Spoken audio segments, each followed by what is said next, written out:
दूर दूर से आए।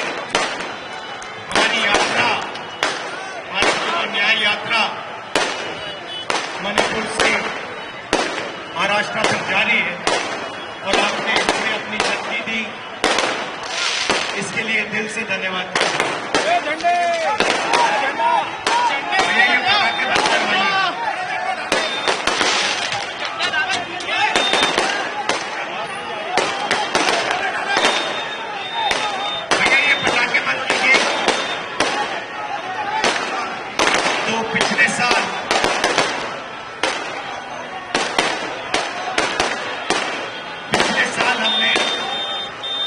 कन्याकुमारी से कश्मीर तक यात्रा की, 4000 किलोमीटर चले और लाखों लोगों के साथ।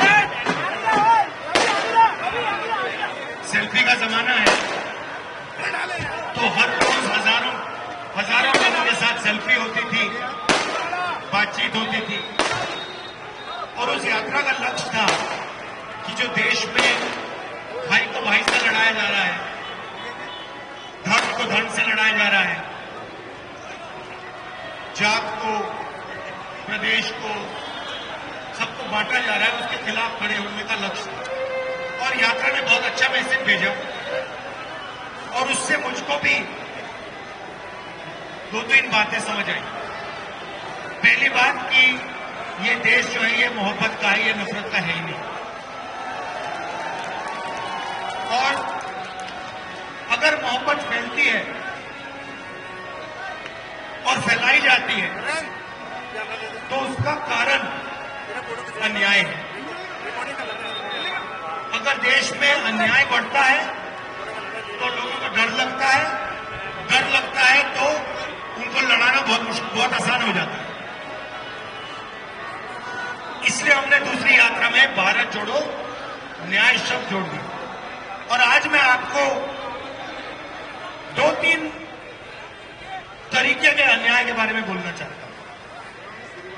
आर्थिक अन्याय, सामाजिक अन्याय, और ये कैसे किया जाता है। नुकसान आपका होता है अन्याय से। अदानी का तो नुकसान नहीं हो रहा ना, अभी बोलूंगा बेरोजगारी का। अदानी का तो नुकसान नहीं होता। तो सबसे पहला सवाल, हिंदुस्तान का जो बजट है इसमें पैसा जो आता है, करोड़ों रुपए आता है, अरबों रुपए आता है, ये कहां से आता है? अरे भाई सवाल समझो, जो हिंदुस्तान के बजट में पैसा आता है कहां से आता है? आसमान से टपकता है क्या? हाँ मैडम आइए, आप यहां आइए जरा। आपका नाम क्या है? विभा पटेल जी, थोड़ी यहां खड़ी हुई थी। यहां आइए, आप यहां आइए, ऊपर आइए। आप घर चलाती हैं, यहां बैठ सकती हैं आप, आ जाइए, ऊपर आ जाइए।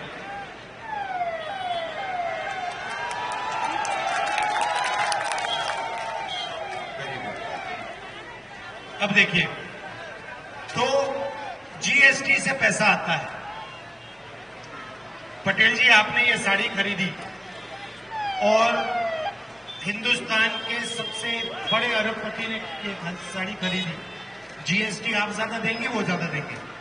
हमें देना पड़ेगा, डबल जीएसटी लगेगा, एक सेंट्रल का, एक स्टेट का। तो जितनी जीएसटी आप देंगी उतना ही वो देगा, है ना? हाँ ये बोलो। हमारी आमदनी कम है तो हमारी जो इनकम है उसका ज्यादा परसेंटेज चला जाएगा, और जो बड़ा आदमी उसकी इनकम ज्यादा है तो उसका आमदनी के हिसाब से कम परसेंटेज जाएगा। तो इस लॉजिक से सबसे ज्यादा जीएसटी का फायदा किसको होता है? अब जिसकी आमदनी ज्यादा, बोलिए बोलिए। जिसकी आमदनी ज्यादा है उसने कम परसेंटेज दिया। हमारी अगर 100 है और उसमें से 50 चला गया तो 50 ही बचे। तो पटेल जी ने 1 सेकंड में नींव पकड़ ली। जीएसटी का डिजाइन क्या है? जितना अमीर व्यक्ति है उतना फायदा उसको जीएसटी से होता है, और जितना गरीब है उतना नुकसान उसको होता है। ठीक है? इसको रिग्रेसिव टैक्सेशन कहते हैं अंग्रेजी में।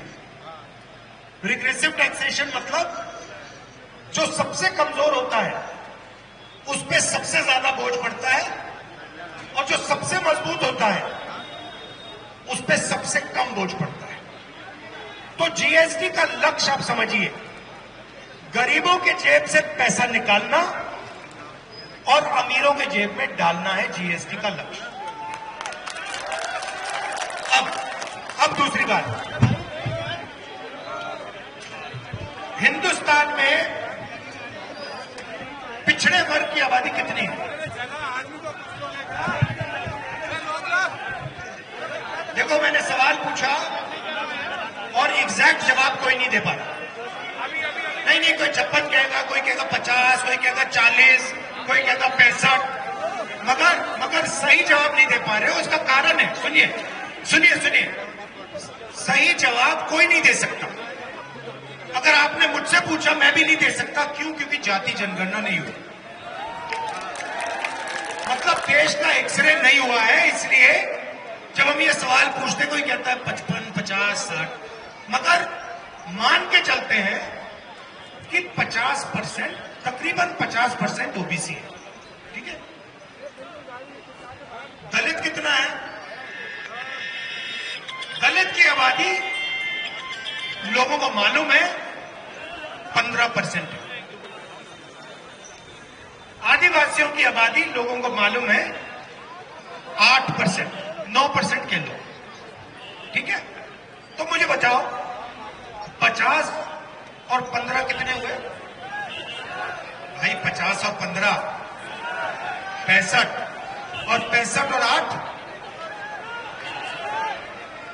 73 हो गए। तो तकरीबन 75% आबादी इन लोगों की है। और अभी मैंने माइनॉरिटी की बात नहीं की, वहां भी 10-15% है।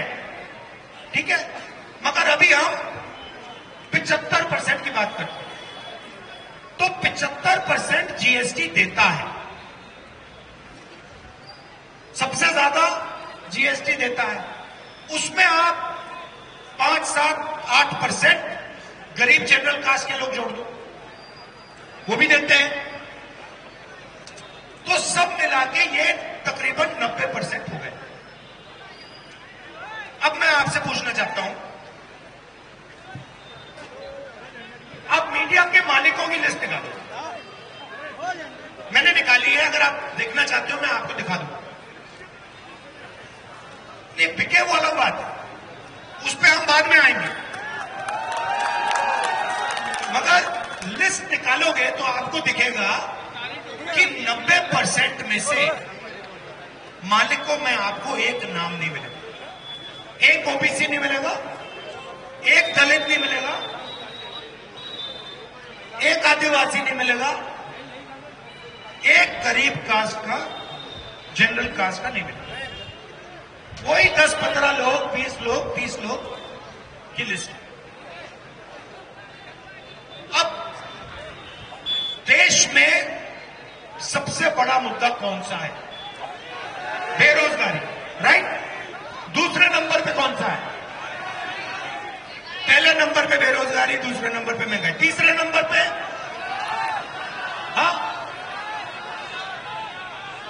तीसरे नंबर पर भ्रष्टाचार, राइट? तो पहले नंबर पे भीड़ से पूछा, पहले नंबर पर बेरोजगारी, दूसरे नंबर पर महंगाई, तीसरे नंबर पर भ्रष्टाचार। तो मुझे बात समझाओ भैया कि मीडिया पे 24 घंटे अंबानी जी की शादी के बारे में क्यों बातचीत चल रही है? मुझे ये समझा दो।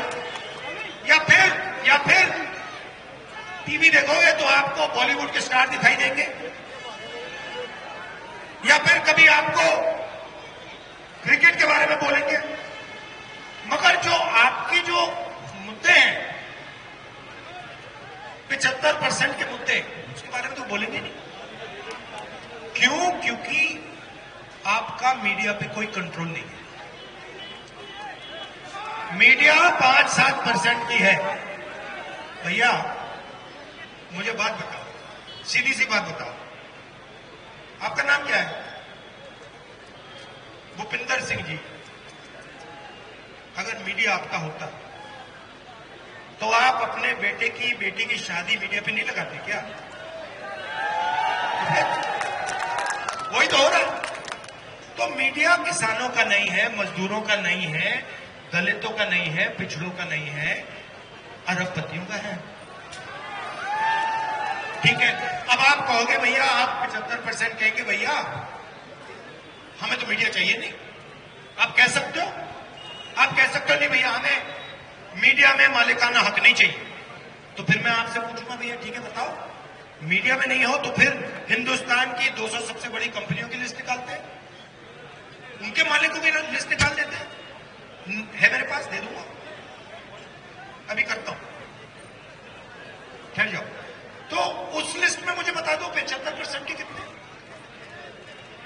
उसमें भी नहीं हो।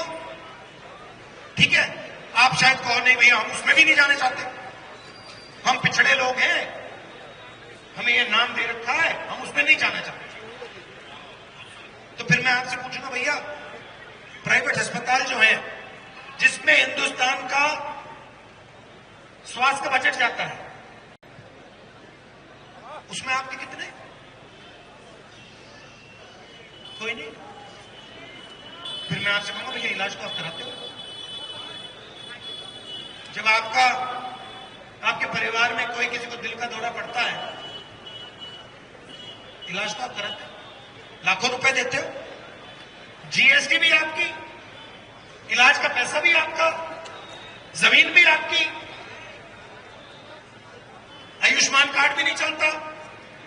फिर आप कहोगे नहीं राहुल जी हमें ना मीडिया चाहिए, ना बड़े उद्योग चाहिए, हमें प्राइवेट अस्पताल भी नहीं चाहिए। फिर मैं आपसे कहूंगा ठीक है भैया आपने सब कुछ छोड़ दिया, स्कूल और कॉलेजेस के बारे में बता दो। स्कूल और कॉलेजेस, प्राइवेट स्कूल और कॉलेजेस की लिस्ट निकालो, उसमें आपको मालिकों की लिस्ट निकालो, उसमें आपको एक ओबीसी नहीं मिलेगा, एक दलित नहीं मिलेगा, एक गरीब पिछड़े, एक गरीब जनरल कास्ट का नहीं मिलेगा। तो अब वो कहां? नरेंद्र मोदी जी कहते भारत माता की जय। भारत माता है क्या? भारत माता आप लोग हो। 75% दलित, आदिवासी, पिछड़े। जैसे आपने बोला भारत माता की जय, उसका 75% दलित, आदिवासी, पिछड़ा, उसमें गरीब जनरल कास्ट के जोड़ दो 5%, 7%,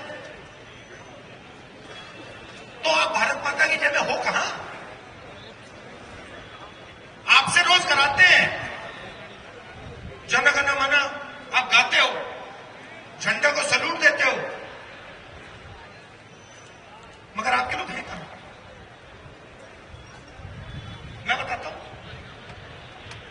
मनरेगा की लिस्ट निकालो, मजदूरों की लिस्ट निकालो, वहां आपको मिल जाएंगे। कॉन्ट्रैक्ट लेबर की लिस्ट निकालो, वहां आपको मिल जाएगी लिस्ट। ये जो सड़क बना रहे हैं, हाईवे बना रहे हैं, भूखे नंगे हैं, इनकी लिस्ट निकालो। इसमें आपको गरीब जनरल कास्ट का मिलेगा, पिछड़े लोग मिलेंगे, दलित, आदिवासी मिलेंगे। अब पहले क्या होता था? पहले आपके लिए एक रास्ता था। कौन सा रास्ता था? सिर हिला रहे हो मगर कौन सा था? क्या नाम है तेरा? हाँ गौतम जी खड़े हो जाए यहां पे। तेरा मैं टेस्ट लेता हूं, तेरा मैं टेस्ट लेता हूं। क्या करते हो? पढ़ाई करते हो? क्या पढ़ाई कर? कॉम्पिटिशन की तैयारी बताओ। कॉम्पिटिशन की तैयारी कर रहे हो? मुझे बताओ पहले पिछड़ों के लिए, दलितों के लिए, आदिवासियों के लिए, गरीब जनरल कास्ट के लिए कौन सा रास्ता हुआ करता? घबराओ मत, नहीं जानते हो तो कहो नहीं जानते, कोई घबराने की जरूरत नहीं जानते। पब्लिक सेक्टर, बीएचईएल, एचएएल, ये एक रास्ता था, सही? हाँ, जोर से बोल भाई। ओके ओके, पहला ये था। दूसरा रास्ता था, अगर कोई देश की रक्षा करना चाहता था, सेना में जाना चाहता था, वो दूसरा रास्ता था। आर्मी में एक जवान की लिस्ट आप निकालते, उसमें आपको दिखता गरीब, जनरल कास्ट के लोग, पिछड़े, दलित, आदिवासी, माइनॉरिटी सब भरे होते थे। फिर सरकारी नौकरियां होती थी, स्कूल, अस्पताल, इसमें गरीब लोगों को जॉब मिल जाती थी। मिलती थी नहीं मिलती नहीं मिलती थी। सब रास्ते बंद कर दिए। आर्मी वाले रास्ते को अग्निवीर बना दिया। अभी बताओ, आर्मी वाले को अग्निवीर बना दिया। उसके बारे में अभी थोड़ा बताऊंगा आपको। पब्लिक सेक्टर को पूरा प्राइवेटाइज कर दिया। पब्लिक अस्पतालों को उन्हीं 20-25 लोगों के हाथ कर दिया। स्कूल कॉलेजेस को उन्हीं 30-40 लोगों को पकड़ा दिया। अब होता क्या है, आपके साथ क्या होगा मैं बताऊंगा। नाम क्या पूरा? सन्नी गौतम सर। सन्नी गौतम। देखिए मैं आपको बताता हूं होने वाला क्या है आपके साथ, और आप अकेले नहीं हो। सबसे पहले क्या होगा, आप सोचोगे कि यार मैं ऐसे करता हूं, मैं देश की सेवा करना चाहता हूं। तो जब आप 14 साल के हो, 14 साल के थे, तब आपने डिसीजन लिया कि भाई मैं क्या करूंगा, मैं सुबह उठ के रनिंग करूंगा, मैं अपनी फिटनेस बनाऊंगा, थोड़ी वेट लिफ्टिंग करूंगा, दंड बैठक, और फिर मैं आर्मी में जाने की सोचूंगा। पहला रास्ता ये। आपको कहेंगे भैया देखो वो सब ठीक है, मगर हम हथियार अदानी को बेचना चाहते हैं। तो आप ऐसे करो, आप अग्निवीर में आ जाओ। अब आप लड़ोगे, जब आप लड़ोगे, अगर आपको गोली लग गई और आप शहीद हो गए, तो फिर हम आपसे कहेंगे भैया देखो, आपको ना हम पेंशन देंगे, ना आपको शहीद का दर्ज मिलेगा, और जो आपके साइड में खड़ा होगा उससे कहेंगे बेटा तू अग्निवीर नहीं है, तुझे हम पेंशन देंगे, तेरी हम रक्षा करेंगे, और अगर तुझे कुछ हुआ तो तुझे हम शहीद का दर्जा देंगे, और आपकी लाश पर हम हिंदुस्तान का झंडा फहराएंगे। और आपके लाश पर कोई झंडा नहीं, कोई शहीद का दर्ज नहीं। क्यों? क्योंकि आप अग्निवीर। तो वो रास्ता बंद कर दिया। आप कहोगे भैया मैं तो नहीं चाहता। और अगर आप यहां आर्मी की भर्ती होती है, आप वहां जाएं, आज वहां दिख जाएगा, और कोई नहीं जाता। कह रहे भैया हम नहीं जाएंगे। ठीक है, अब दूसरा रास्ता। अब आपने कहा यार आर्मी वाला रास्ता बंद हो गया, अब क्या करते हैं, फिजिकल वाला रास्ता बंद हो गया, अब मैं मतलब थोड़ा मेंटल पे चलता हूं, मेंटल पे चलता हूं, एग्जाम करता हूं। फिर आप एग्जाम की तैयारी करोगे जैसे आप कर रहे हो। मोबाइल फोन लेना जरा, ठहर जाओ। ये फिर आप ऐसे करोगे, देखो आप मोबाइल फोन कितने घंटे चलाते हो? कितना? सच बोलो। 4 घंटे। सच बोलो। 4-5 घंटे। सच बोलो। 5 घंटे बस। सच बोलो। अंदर 5 घंटे। 5 घंटे। ठीक है ना? पहले 2, फिर 3, फिर 4, फिर 5। तो 5 घंटे सेलफोन चलाते हो, एप्पल चला रहा है। अब आप जाओगे, पढ़ाई करोगे, 2-3 साल दबा के पढ़ाई करोगे, और फिर आप एग्जाम में जाओगे। पेपर आपके सामने होगा, पेन आपके हाथ में होगा, और आपको उससे तकरीबन 1 घंटा पहले अपने मोबाइल फोन पे कोई अमीर स्टूडेंट आपको पेपर दिखा देगा, कहना ये देख तू जाने तेरी पढ़ाई जाने, तूने पूरी पढ़ाई की, मुझे कोई फर्क नहीं पड़ता, मैंने तो पेपर खरीद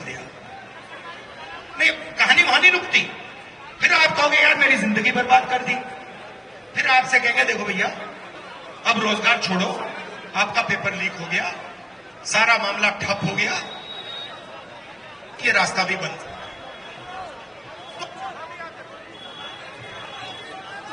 नहीं, आप मुझे बताओ कहां नहीं हुआ।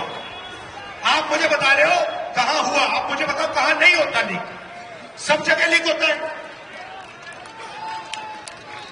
तो अब ड्रामा क्या चल रहा है मैं आपको बताता हूं।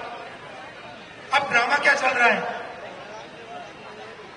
आपके ध्यान को कभी उधर ले जाएंगे, कभी इधर ले जाएंगे। जहां जाएगा भैया उधर देखो बॉलीवुड की ओर देखो, अरे भाई उधर देखो क्रिकेट की ओर देखो, उधर देखो भैया पाकिस्तान की ओर देखो, उधर देखो भैया चाइना की ओर देखो। और जैसे आप आगे पीछे देखते हो आपकी जेब में से पैसा निकलता है, अदानी जी की जेब में जाता है सीधा। तो ये भैया आपके साथ हो रहा है, अन्याय हो रहा है आपके साथ। भैया अभी आपने कुछ नहीं देखा, अभी तो भैया शुरुआत हुई है। मैं आपको बता रहा हूं, आपकी जमीन छीनी जाएगी, आपके बच्चों को रोजगार नहीं मिलने वाला, आपके बच्चे 7-8 घंटे मोबाइल फोन पे इंस्टाग्राम पे चलेंगे और आपके बच्चे मोबाइल फोन देखेंगे और अदानी जी का बच्चा पैसा गिनेगा। ये है सिस्टम। तो इसलिए हमने न्याय शब्द जोड़ दिया। अब आपने कहा देखो राहुल गांधी ने प्रॉब्लम बता दी, हमें दुखी कर दिया, मगर सॉल्यूशन नहीं दी। मैं आपको सॉल्यूशन देता हूं। मतलब इस गड्ढे में से निकलने का रास्ता क्या मैं बता देता हूं। 90 ब्यूरोक्रेट्स में से जो हिंदुस्तान के बजट को बांटते हैं, 3 ओबीसी हैं, सिर हिला रहे हो, 3 ओबीसी हैं, उनको छोटी सी मिनिस्ट्री दे रखी है। 1 आदिवासी है, 3 दलित हैं, वहां भी आपकी भागीदारी नहीं है। बजट बढ़ता है, आपका पैसा, जीएसटी का पैसा, 75% का पैसा बढ़ता है। 100 रुपए में से 6 रुपए का निर्णय आप लेते हो, बाकी निर्णय वही 10-15 लोग लेते हैं, आपके जेब से पैसा जाता है। तो अब आप कहोगे भैया राहुल जी आपने हमें बता दिया, आपने हमारा मोरल डाउन कर दिया, हमें रास्ता नहीं दिख रहा। मैं रास्ता बता देता हूं, जाति जनगणना, सीधी सी बात है। अब इससे क्या होगा, अब जाति जनगणना को आप ठीक से समझिए। इसमें 2 कदम है। पहला कदम गिनती, पिछड़े कितने हिंदुस्तान में, दलित कितने हिंदुस्तान में, आदिवासी कितने, जनरल कास्ट के लोग कितने, पहले गिनती। और दूसरा कदम इकोनॉमिक सर्वे। इकोनॉमिक सर्वे मतलब आर्थिक स्थिति किसकी, सबकी। मतलब गरीब जनरल कास्ट के व्यक्ति को पता लग जाएगा कि 2% लोग हैं, उनके पास लाखों करोड़ रुपए हैं, हमारे हाथ में कुछ नहीं आ रहा। ठहर जाओ। पिछड़ों को पता लग जाएगा कि भैया हिंदुस्तान की किसी भी संस्था में हमारे लोग नहीं हैं। आदिवासियों को, दलितों को, गरीब जनरल कास्ट के लोगों को पता लग जाएगा भैया ये हैं लोग, ये हैं 200, 500, 1000, 2000, 5000, 10,000 लोग जो पूरे के पूरे जीएसटी का फायदा उठा रहे हैं। वो सच्चाई बिल्कुल साफ आपके सामने पता लग जाएगा और फिर आप अपने हक के लिए, सच्ची भागीदारी के लिए खड़े हो पाओगे। अभी आपके पास डेटा ही नहीं है, 21वीं सदी है, डेटा का टाइम है, आपके हाथ में डेटा नहीं है। अब मैं कह रहा हूं भैया डेटा तो निकालो, देश को सच्चाई पता लग जाए, उसके बाद में डेटा पे कार्रवाई होगी। नरेंद्र मोदी जी कहते हैं नहीं भैया, 2 ही जाते हैं, एक गरीब है एक अमीर है।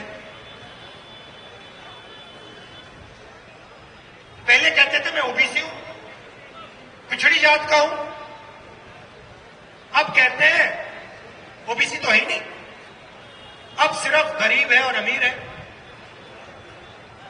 और शुरू कब किया? जब मैंने बोला जाति जनगणना करनी है। उस दिन के बाद मोदी जी ने कहा हिंदुस्तान में जाति नहीं है। सही बात। 2-3 आंकड़े आपको देना चाहता हूं। मनरेगा को 1 साल के लिए चलाने में कितने पैसे लगते हैं? करोड़ों नहीं यार, करोड़ों नहीं, कुछ नहीं है। कितना लगता है? अरबों नहीं लगता। ये कितना लगता है? 65,000 करोड़ रुपए। 65,000 करोड़ रुपए का बजट है। हिंदुस्तान के गरीबों को 1 साल के लिए मनरेगा 65,000 करोड़ रुपए। ठीक है, याद रखो इसको। 65,000 करोड़ रुपए पैसा कहां से आया? आपका।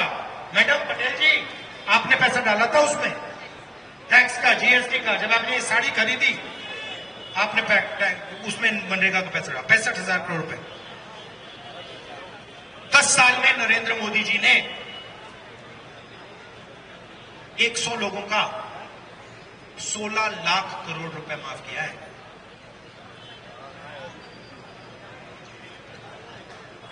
बीस 25 लोगों, मतलब 20-25, ज्यादा से ज्यादा 50 लोगों का 16 लाख करोड़ रुपया। भैया 16 लाख करोड़ रुपए में मनरेगा कितने साल के लिए चलेगी? कितने साल?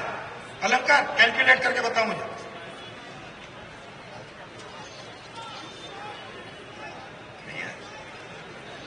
अभी बताता हूं, अभी हो रहा है काम। अब प्रेशर में आ गया, अब ये गलती कर रहा है।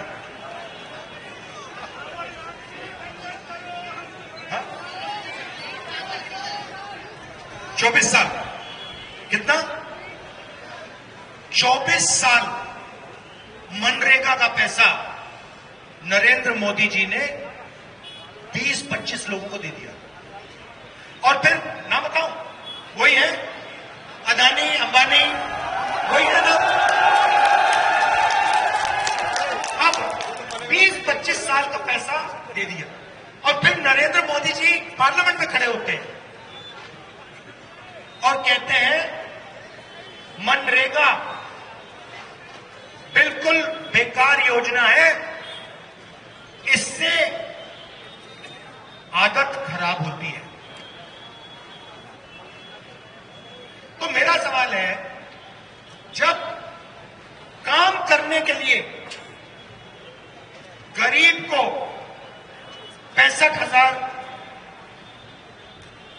करोड़ रुपया दिया जाता है तो फिर उसकी आदत खराब हो रही है, मगर फ्री में 16 लाख करोड़ रुपया 20-25 लोगों को दिया जाता है तो उनकी आदत खराब नहीं हो रही क्या?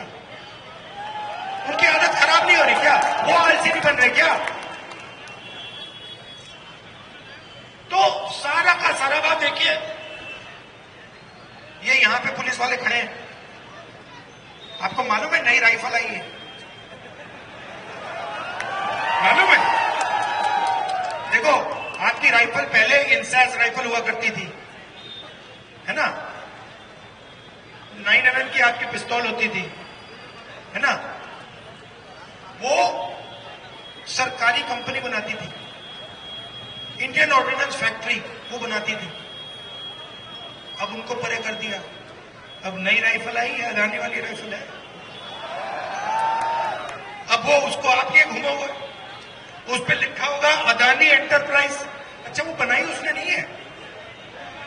नहीं, वो चलेगी। क्यों? क्योंकि मैं बताता हूं कैसे किया है, मैं समझा देता हूं, मैं जानता हूं।